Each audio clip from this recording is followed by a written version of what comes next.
then, once the spinning wheel stops spinning, it says we are live.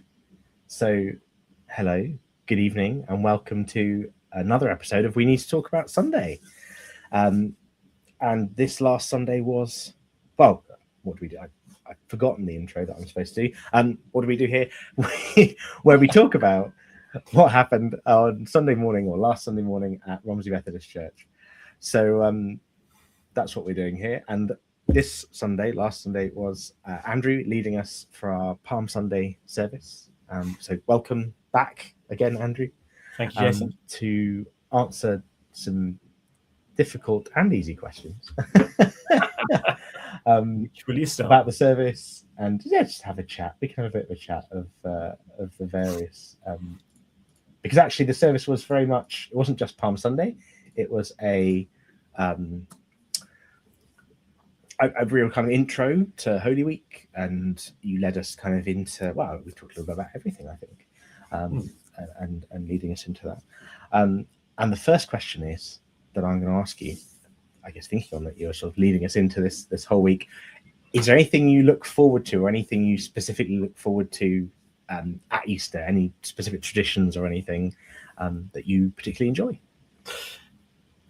I think as a minister, what I look forward to in Easter probably is getting to Easter Sunday evening, knowing that all the services have been completed and done, and I've reached that point, sometimes with great relief.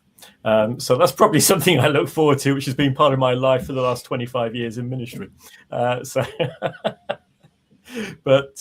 on a more serious note, no, I do value very much the journey through Holy Week and the tradition of doing that, and the focus that we have, particularly on the key services, which really, it's just I think for me, the joy and the comfort that comes from repeating that year on year on year. It's such a crucial part, the crucial part of our Christian faith journey. So I do value going through the services in that week. But it's quite nice to get to the Easter Sunday evening and think, whoa, I can have a rest tomorrow. It's Bank Holiday Monday. I know how you feel. What about your traditions? What do you like? Well, I was going to be much more lowbrow and just say simnel cake. Oh, simnel cake, yes. But well, I don't know. It's Easter's. I like Easter food. I think it sounds a bit kind of, but it's in the same way as Christmas. I sort of attach the memories to, family and eating together, and that being something that happens through the week. And it's, I guess, especially when it comes to Holy Week, actually, you've got Monday, Thursday, you've got Passover meal.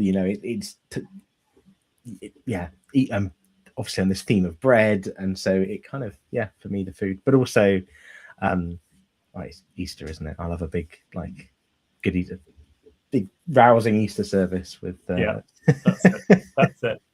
to celebrate. Yeah. And I think there is something about, I always worry that sometimes people miss out some of the key days. And those are the days where we really can focus on the different emotions that are part of that Easter story. So it's very easy to go from, as we did on Sunday, we had Palm Sunday, so the joy and the celebration. And if you don't follow through the events of the whole week, you simply go from the joy of Palm Sunday and a joyous celebratory occasion through to the joy of Easter Sunday. And actually, there's a huge amount in between all of that. And the ups and downs of the emotions of the week. And it's important, I think, to be able in some way, shape or form to have the moment of Good Friday and just be able to stay with that and pause with that and experience that. And there is a lot of, it's a very, all of the gospel writers give such a blow by blow, and it's very raw and very emotional, and there is a lot going on, and they put a lot of detail in that it's clear that they want us to really understand what Jesus and the disciples are going through. They want us to immerse ourselves in it. But actually, because you say that, it leads me into, I guess, something that maybe chuckle a little bit on Sunday morning, because you said about sort of the lows and the for our countdown music, I had I found an excuse to squeeze in some gospel, Right. which I'd not managed to do before, and it was Hosanna by Kirk Franklin, and it was very celebratory, very loud, Yeah. and I sort of thought, yeah, it kind of fits really nicely with that sort of Palm Sunday kind of vibe. And someone after I had two people comment on it, and one person said, well, is that a bit too, isn't that a bit too exciting? Right. for Palm Sunday? You know, we're leading into a very solemn Holy Week. Should it have been more reflective? And I thought, oh, interesting. And then someone else captured, oh, I really liked that song at the beginning of the service. It was really, really good to kick off worship. I thought, yeah, it's interesting. It's that kind of it's partly that you can't, get it right for everyone all the time. No, you can't. And like so much, music speaks to each one of us in a different way. Yes. Doesn't it? And that will depend on our experiences, our background, our life, and what's going on for us at the moment. We're listening to the music, or we are sharing in the music. So it will speak to us differently, won't it? But certainly the occasion of Palm Sunday was a celebratory occasion. In part, we recognise it's the start of a more somber week, but actually it's also just pausing with what actually was happening at that moment for Jesus and those around him. Yeah, which is I think our second question really links to that, and that is, should Jesus' death and resurrection and the type of the Messiah he will be, should that take away from the celebration of Palm Sunday? Does it take away from the celebration of Palm Sunday? Yeah, I think I'd go back to what I said earlier about us. We need to immerse ourselves in each of those specific events, and listen to what God might be wanting to say to us as we immerse ourselves in it. So I don't think it should take away from the celebration of Palm Sunday. I think it's about recognizing, for me, it's about recognizing that this Palm Sunday is part of those last few days of the earthly life of Jesus. It's part of the story. And it's like, when I'm reading a novel, I want to stay in the chapter I'm reading.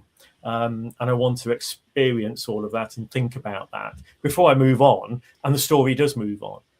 So I don't think it should take away from the celebration of Palm Sunday, but I think it's important for us to immerse ourselves, to pause and be, as we do in worship, have that bit of time to think about what's going on here.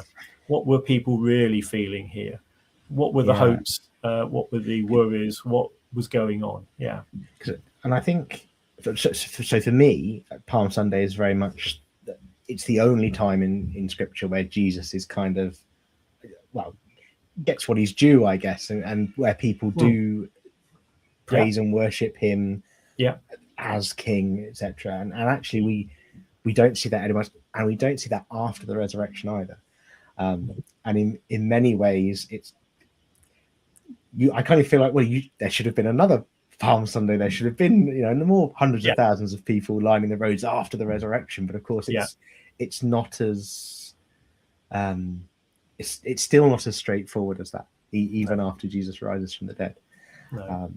And so for me, I quite like perhaps the simplicity of the worshipfulness of Palm Sunday. But it's an interesting. And on that, because I looked at it, and I weirdly, for many years, or for a long time, I ended up doing, it was me on Palm Sunday, right? And it would fall to be the IG service as well. So we've done all sorts of fun things, like decking out the church with palm leaves and flags and things like that. But one of the things that sort of I'd never really appreciated until I'd been done the reading is just quite the scale of what goes on at Passover. And that we're talking like hundreds of thousands of people. Like, so you can, you can compare that with Glastonbury or Woodstock, Yeah. and it's that kind of size of crowd that is camping around a town that's, well, population-wise smaller than Romsey, frankly. It's a fascinating kind of, but and when you think about those kinds of events, what is the atmosphere like? You know, when people come together and they are of a reasonably similar mind, they're there for a reason. You know, we're gathering for the Passover festival. We're meeting up with friends and family and people we've not seen for absolutely ages. And there becomes a bit of a party atmosphere from that point of view. Yeah.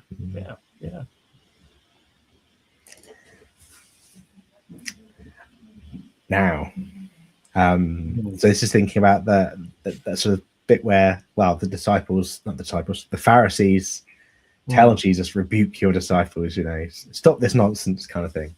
And it got me thinking, because you talked in the service about how actually Jesus is not the kind of Messiah that people are perhaps expecting, certainly not the Pharisees. But I wonder what sort of person would be an acceptable Messiah to them. Is there a kind of person that rides a donkey up to Jerusalem on Palm Sunday and the Pharisees are on board with? It's interesting, isn't it, just to think along those lines. I mean, I wonder if it would have to be somebody who was speaking their language, who was perhaps much more in tune with what they were thinking, what they were expressing, how they saw their relationship with people, be they the Jews or the Romans or whoever. So I think there's something about, I would imagine the Pharisees would find it more acceptable to have somebody who was more like them. And, you know, the history of their relationship with Jesus have been one for, you know, sort of 3 years, I suppose, of Jesus' earthly ministry, of him pointing out to people, as well as to the Pharisees themselves, where they were going wrong, how they were misinterpreting God's law. So there have been lots of things that have been niggling them for some time. But I don't know. I would think that it would be somebody would be more acceptable who was more in tune with the Pharisees themselves, more so than Jesus was. Yeah, it's just interesting. It's interesting. It's an interesting thing to think about, and for me, it's tied up in that. Well, thinking back to that hundreds of thousands of people, there's a sense in which Jesus could have been the type of leader that people were like. That is a choice he could have made at this point in time, right?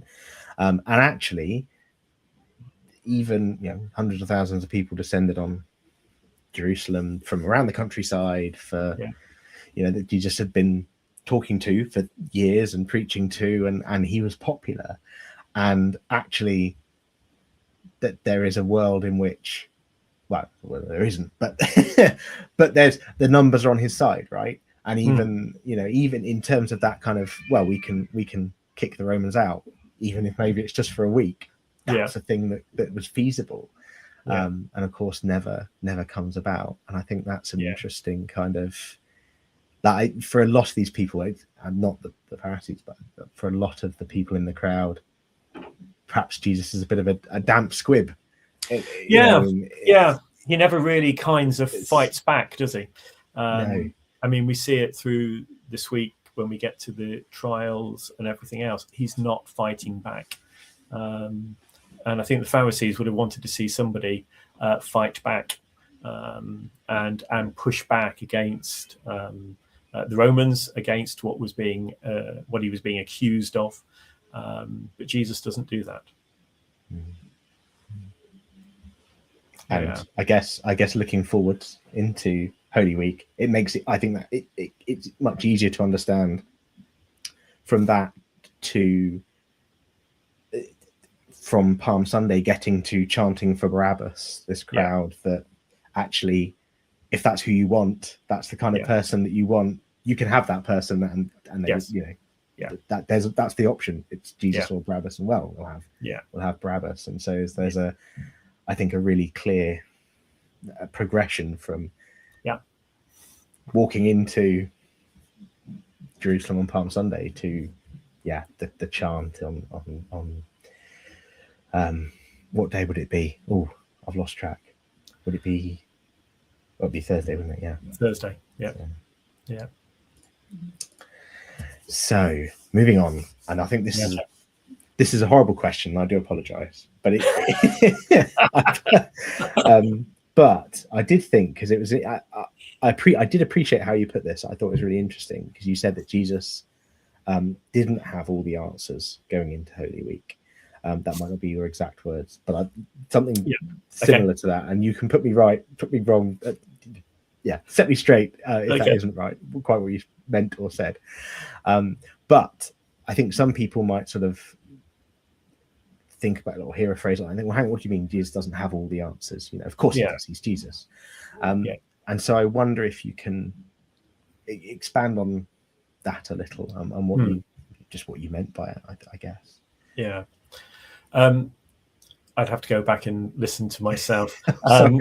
As you know, sometimes I don't preach with notes, so I think I would have said something along the lines of that, or along the lines of, I wonder if Jesus had all the answers or not as he went into Holy Week. I think what I was trying to aim for was the question: Did Jesus know what was actually going on, how things would pan out over those coming days? Undoubtedly, he knew that he was moving towards his death, that it was all part of God's plan from that point of view. We do know there were moments when Jesus wanted the cup to be taken away, the cup of suffering to be taken away. When Jesus, in his prayers, we understand was almost pleading with God, do I have to go through this? Does this have to happen in this way? So how much of it did Jesus himself know? May well have known everything, absolutely every detail of what was going to happen and how it was going to happen. And I have no problem with some people who may well believe that. I suppose for me, I reflect on and think about Jesus being human and divine. What does that mean? How does that look and work out in practice, so to speak? Did Jesus have all the answers? Didn't he have all the answers? Did he know? Were there times when he was tempted to stop it all himself? Could he have done that? Would he have wanted to do that? If he was praying at times, take this cup of suffering away from me, do I have to go through all of this? Does that mean that there were moments of choice for Jesus? And did he just continue to say yes and yes and yes? So I don't have all the answers. So I sometimes wonder, in that situation, did Jesus actually have all the answers? Did he know fully what was going on? May well have done, absolutely. And if some people's Christology says that would have been the case, I have nothing to say, no, you're wrong. I just wonder. I do a lot of wondering and thinking, because I think that's what we're called to do sometimes. So, I feel like it goes back to what we're saying about the emotion. Like, Jesus doesn't Gethsemane is not Jesus stood there saying, "It's all right, like it's all right, lads, nothing to worry about," and that's not what we get. And we have Jesus being, I guess, being an example in terms of obedience and faith and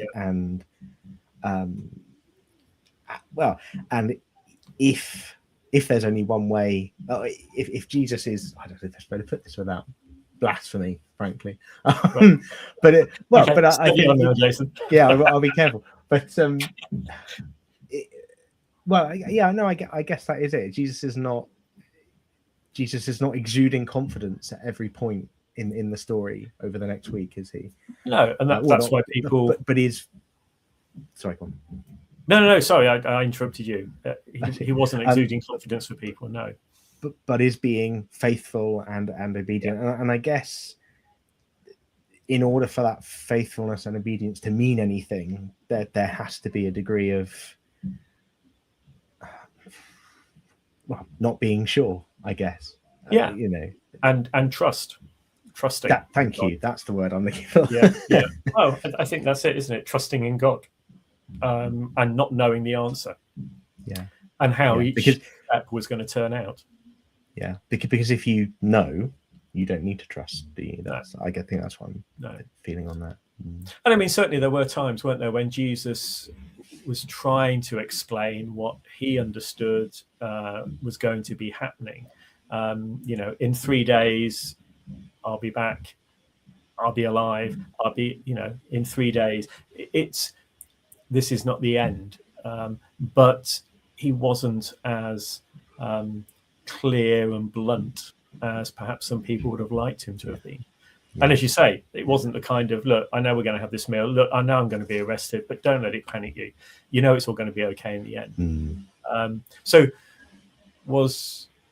could Jesus have said so much more to the disciples to reassure them all the way through those particular events that actually it's all right, don't worry about this. You know this has got to happen. But we don't have that recorded for us. And the actions of the disciples, I think, really indicate to us that they had little faith in the fact that things were going to be all right. Peter was saying, no, I don't know who you're talking about, and then the cock crows after he's done that, and the disciples disappearing, melting away into the darkness. Yeah. Yes. Yeah. So, we'll come to that on Easter Sunday as well. Yeah, that's right. Yeah. As looking at Cleopas and the road to Emmaus, and even then, they said he's been raised from the dead, and well, hang on, yeah. And even then, still at not being enough. And they didn't recognize Jesus. So why didn't they recognize Jesus? Yeah. Sorry, we're moving on far too quickly in the story. Which is what I tried to say we mustn't do. Let's pause. No, it's okay because there won't be one for next week. So if we that's okay. Right, okay. You're not going to talk to yourself then, because you're doing the service. No, I'm on holiday, so I'll be on the Isle of Wight, where I'm reliably informed there's no internet. Now you will be in trouble. So. I will be now, yeah. Because the people of the Isle of Wight.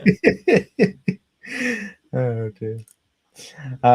Thank you for that. I know it wasn't an easy question to kind of think about, and it's something to wrestle with, but I think it's helpful to think about because it's Holy Week and as you say, to really tune into the emotions of Jesus. I think it's a helpful thing to think about. So thank you.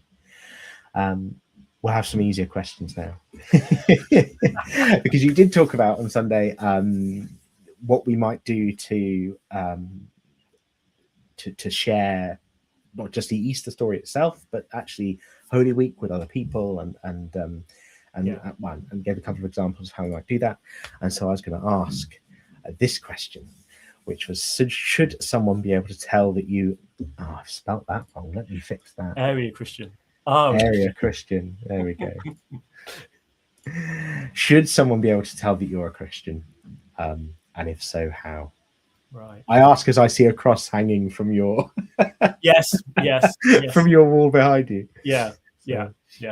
Well, most of the Zoom meetings I'm on are normally church-related ones. So,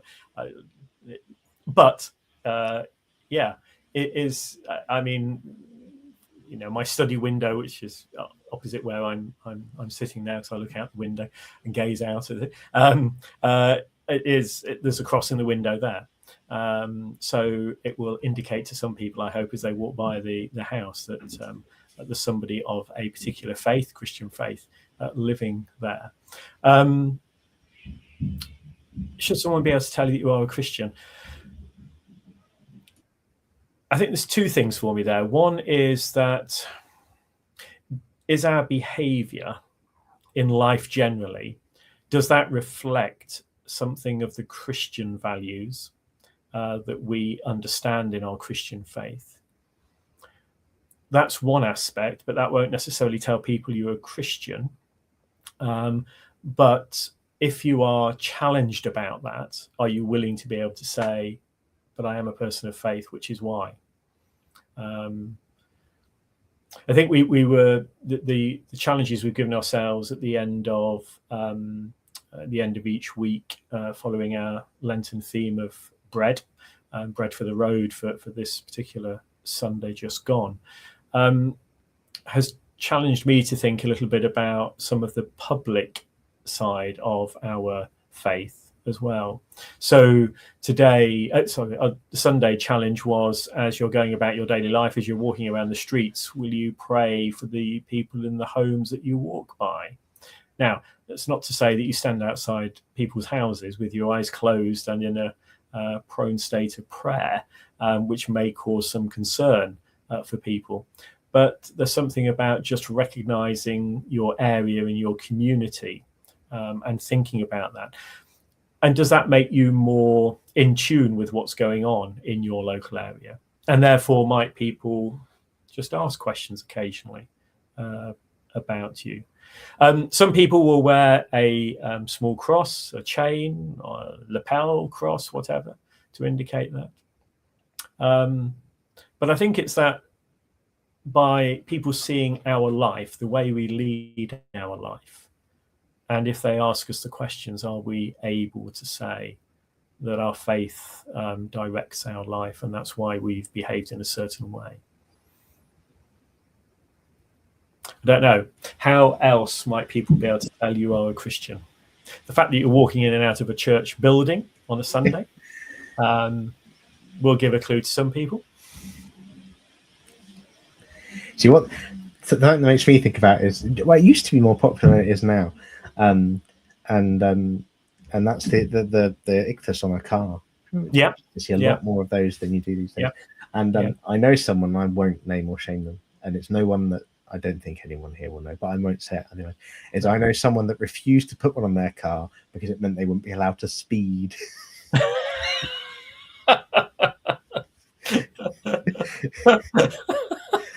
So yeah, okay. Yeah, There's they weren't happy to identify as a Christian because just in case of the moral implications and being pulled up on that, which I thought was quite funny. But on that note, I do have, and this is going to go badly, but I thought about this a year or so ago, and I thought, actually, I wonder. And I thought, well, I've got lots of stickers on the back of my laptop, and actually none of them say anything about faith. So I thought, I know what I'll do. I'll get some and find some, and I'll see if I can just kind of. Take your camera off. This is going to go very bad. Ooh, it kind of works. Now this is my absolute favorite one. I don't know if it will zoom in, but it looks like Where's Wally? Oh yes, yeah. But it's actually, come on, focus. Still a bit blurred. It's John Wesley. It's Where's Wesley? Oh, excellent. Oh, I've not seen that one. Somewhere down here, I have a Methodist one and a couple of others. I thought, actually, a lot of people, as I'm out and about, see the back of my laptop, and I thought, I'll put some stickers on. Yeah. So that was slightly more, slightly easier if you can just stick a sticker on. But I suppose it would be interesting just to ask the question of people. I mean, I recognise that in being an ordained minister now, most of my life is lived within the church and with people of faith. Unlike yourself, for example, I mean, you're out at work, Jason. You engage with people who may be of the Christian faith, may not be of a faith, may be of different faiths. So it's probably more of a question for you or others. Are people able to tell you are a Christian? How does that work? What does that feel like? Yeah, it is interesting for me because I work in tech, and I think it's much less common to be a Christian working in tech, right? And be happy to share that, right? Which is interesting, and it was reflecting on that made me think, well, maybe I should out myself a bit more than stick in the back of my lap. But and even then, I know people that work in the same field as me that are friends, and they're much less reticent to talk about their faith in those scenarios than I am.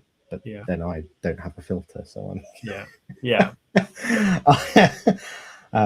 and that's the difference. But yes, it's an interesting one in terms of how you conduct yourself and work and the things you do and say. I think 100%. And but I guess there's the other part of that, and that isn't on its own. That cannot be all of your witness. I don't think. No. I think it's big-headed to be able to say, just look at me, and you'll understand what it means to be a Christian. No, I don't think that's the way to go. But yeah.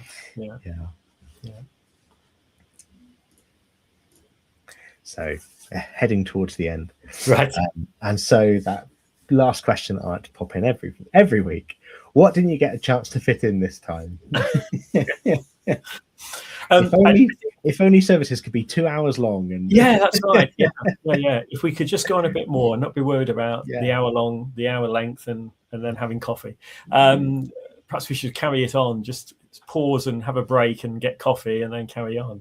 Yes, I've thought about this because I used to go to sort of spring harvest a lot and that kind of thing. You'd have like 45 minutes or an hour of Bible study with worship either side, and people will sit down and really enjoy that. And my goodness me, if you go past the hour on a Sunday morning, don't we as preachers sometimes know it? Yes. I think the part that I didn't pursue, Jesus's final words in the reading we had from Luke's Gospel was about, I tell you, if these were silent, the stones would shout out, when challenged by the Pharisees to order the disciples to stop doing what they were doing and making all the noise that they were making. And I suppose that final sentence is kind of a bit of a throw in there as a prophetic link into Old Testament, Habakkuk, and that's where I think that's picked out from. But I think for me, the bit I didn't have time to explore more would have been, so what's the prophetic nature of what Jesus was about here? And what does that say to us about being prophetic today? So I think I was focusing more on being intentional in our journey through Holy Week, recognizing, the way that Jesus quietly got on with it, didn't stop, as I indicated, and got off the donkey and say to the people, you've got it all wrong, you're welcoming me, but this is what's going to happen. But I think there is a prophetic element to it with Jesus's final sentence in that reading from Luke's Gospel that we had. And I think I would have, if I had time, liked to have explored a bit more about the prophetic nature of Jesus's arrival in Jerusalem, the prophetic nature of our Christian calling, and what that means for us in our life today. It links a little bit in the question that you asked just now about how should people know that you're a Christian. So actually there is also then another step, which is about what action do we take? How are we at challenging injustice? How are we about speaking out about our faith? So I think that would have been an area I could have gone on to talk about more, which I looked at in my preparation, but recognised I wasn't going to have the time. So I needed to not go there with that bit. But I think that's where I would have, if I'd had more time, I would have gone on for another 20 minutes on the prophetic nature of Jesus's arrival in and what is our calling? How is our calling seen as being prophetic today? What does that mean? Which we could go on and talk about for another half an hour if we had the time to, Jason. Because that would be quite interesting as well, for me anyway. It would. No, you're right. Yeah, actually, I'm just trying to share a screen and see if it works. Hold on, and we'll, which I think links together a couple of points if I can find them. Where's the button? Over here. Hey, look at that. Super. Yeah. We have the technology. Yeah. Because I think this is literally something that then we didn't have the chance to fit in, or you wouldn't have had the chance to fit in. And it is because we ended, I think, on verse 40. Yeah. 40. Yeah. But then, of course, 41. Yep. Oh, sorry, this is Luke 19. This is the bit that we could, for anyone at Yeah. home, they can't see. Yeah. But then verse 41, as he approached Jerusalem and saw the city, he wept over it and said, if you had only known on this day what would bring you peace, but now it is hidden from your eyes. And then lifted on so they will dash you to the ground, you and your children within yours. They will not leave one stone on another, because you did not recognize the time of God's coming to you. Yeah. And I feel like actually that speaks to the prophecy again, because this is something that will happen to Jerusalem, and that Jesus is talking about, but also I think links right back to what we were talking about at the beginning of people not being right about who Jesus is. Yes. And I think that was an interesting, just interesting bit of scripture to link both of those ideas together. I think that's right. Yes. Yeah. Absolutely. And I think, as I said, then that for me would go on to lead me to reflect on and think about, so what's our prophetic calling today?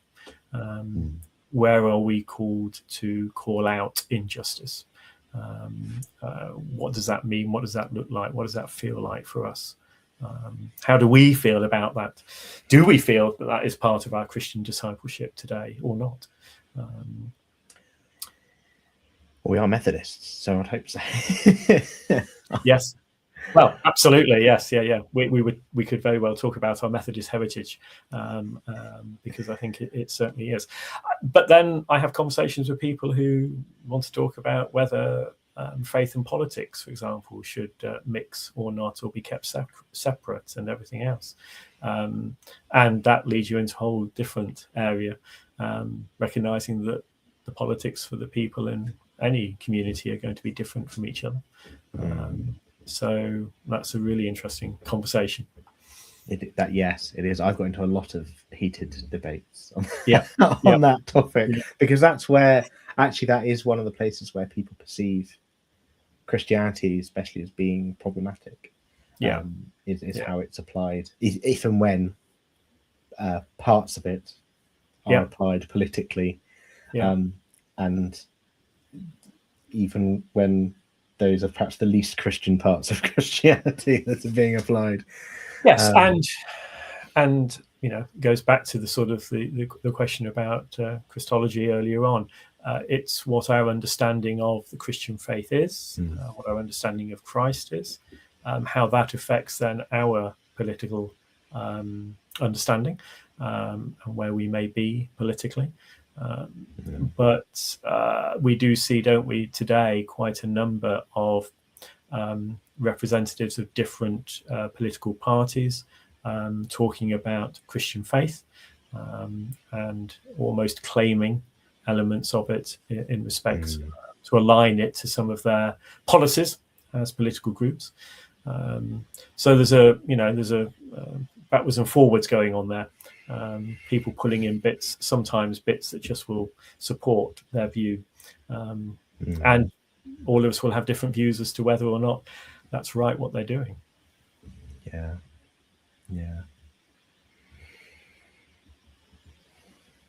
I suppose. Oh yeah, we will talk for hours if we just. I know, yes. But I guess I think that it becomes a. I suppose the problem I find with it, especially that kind of conversation, is that it becomes one about, or ends up being one about religion, and I suppose really what I would be much more interested in talking about is morality, I think, and that we kind of jump to having rules, that will perhaps become very pharisaical, perhaps, about things that we would hold to as, or beliefs that we would hold to as Christians, but that only exist because they are morally good, in my opinion. And because God has said that's what I believe God is trying to get at. These are morally good things.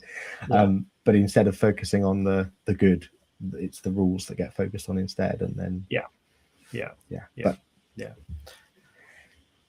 tricky. It is. And there's not necessarily any right or wrong answer. It's how we view it ourselves, isn't it? And perhaps trying to bring that back to thinking about Holy Week, that actually it becomes people focused again, doesn't it? It thinking about the emotion and the human reality of the situations that we are faced with. But there's also a political element to the Holy Week as well, in the events of Holy Week, isn't there? Very much so. The politics is there. The ruling parties, the people with authority, the people trying to merge faith, religion, and politics together in the structures of society at the time. Yes, yeah. Well, and so it's an interesting sort of huge difference between then and now, in that I think everyone kind of takes for granted the sort of, I appreciate we have a state church, but the separation of state and church as being a very normal thing, and it being a very well defined separation, even in this country, where there are very specific rules about what state and church does and that kind of thing. Whereas versus the time of Jesus, where that's just not a thing. It's the all of the states have a religion, and that's the way it is. That is the law, and that's what you're doing, and it becomes really, it's hard. It's one of those things that's hard for us to kind of understand. I think how is it that Jesus comes to be arrested by the Romans for upsetting this sort of separate group of people, and it's just And is it just about trying to keep the peace, or is it trying to encourage a particular group of people more than another, keep people on side, and everything else? I've got, actually, for anyone that's still listening, I'm going to go on a bit quicker. But one of the things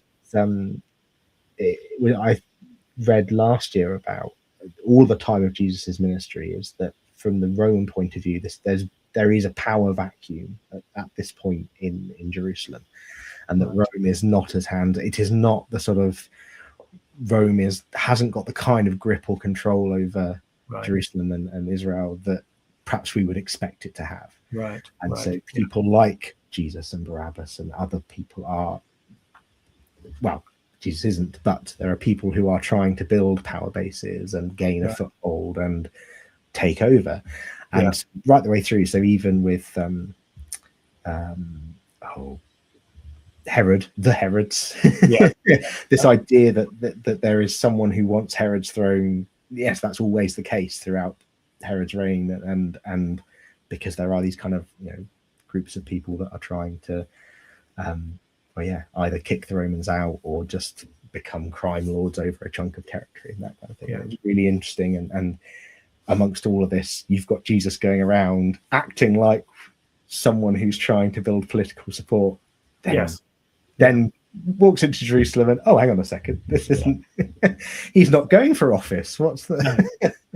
But someone who was talking about kingdom, was constantly talking about kingdom. And if you're using that kind of language, where there is a potential vacuum of authority and leadership, then you can see again how other people were starting to get twitchy about him, and everything.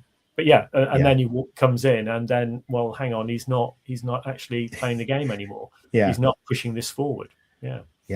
Yes, it's almost like, and perhaps it goes right back to what you're saying about sort of the crowd being wrong about the type of Messiah Jesus was. When he said the kingdom of God is like a mustard seed, he meant it's like a mustard seed, not and he's not talking about all these other these other things about kingdom and armies and political power, and it is a grassroots movement, and I'm like, oh, yeah, really interesting. But I will. Oh, someone's left us a comment. Oh, right, sorry, I got excited, and then it just says, "Hey, Unc." There you go. Hi. Anywho, I will. We should draw things to a close there. Yeah, otherwise brilliant. we'll be talking until the next day, Monday, Thursday. Actually, should we just what is so we have a Monday, Thursday service tomorrow. Yep, that's right. Well, evening 7 o'clock. Yeah. Super. Yeah. So people that are watching this between now and then, go to that. Yeah, come along to that.